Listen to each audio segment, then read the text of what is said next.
Vous savez qu'en ce moment, il y a des discussions extrêmement compliquées sur le statut des artistes et des techniciens qui animent ce plateau. Les régimes de chômage, puisque c'est ce qui est lié à ces contrats de travail, sont des régimes extrêmement complexes, mais en face d'un avantage, il y a toujours un devoir. Et les personnes qui font les spectacles, les artistes et les techniciens, ont une flexibilité énorme, c'est-à-dire qu'ils n'ont pas de prime de précarité, ils peuvent renouveler des contrats à durée déterminée, des tas de choses qui n'existent pas dans les régimes généraux traditionnels. La grande masse des techniciens, des artistes qui font ces spectacles sont des gens qui vivent avec des moyens très modeste. Floriane est là, elle est comédienne et elle a préparé, au nom de tous les techniciens et les artistes qui sont sur les plateaux, un petit mot pour vous raconter un peu ce qu'ils vivent en ce moment dans ces négociations actuelles. Tout en se rappelant que l'ensemble de ces techniciens et artistes sont favorables à une renégociation et une évolution, une amélioration, une précision dans l'avancée de ces statuts. Mais il faut qu'ils soient aussi entendus de leur point de vue, c'est ça qui est un peu demandé aujourd'hui. Je vais laisser la parole à Floriane, vous lui réservez le meilleur accueil parce que c'est pas simple. Merci beaucoup. Cher public, Romain de Luc Dunhomme, vous voici donc de retour dans les arènes.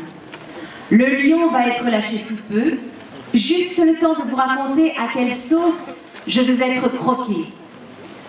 Vous pouvez cependant encore voter pour me sauver en mettant le pouce en haut ou bien appuyer la sentence cruelle du MEDEF en mettant le pouce en bas.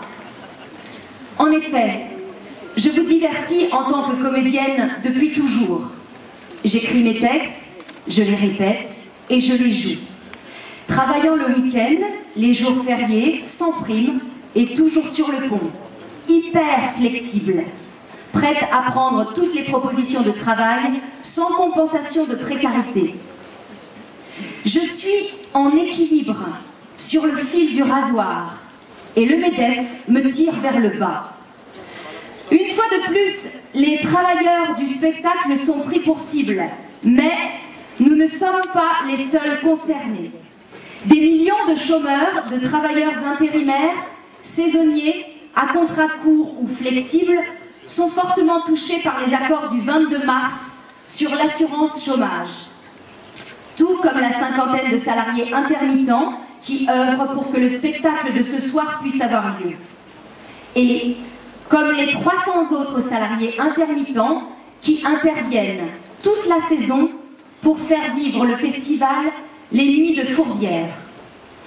Alors quand le politique se désintéresse de ce que nous deviendrons, de ce que vous deviendrez, nous devons agir. Perdre son emploi pour survivre au théâtre, ça vous fait pleurer, mais dans la vie.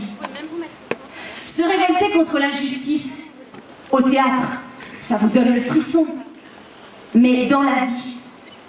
Dénoncer le cynisme des personnes qui nous gouvernent, au théâtre, vous applaudissez, mais dans la vie.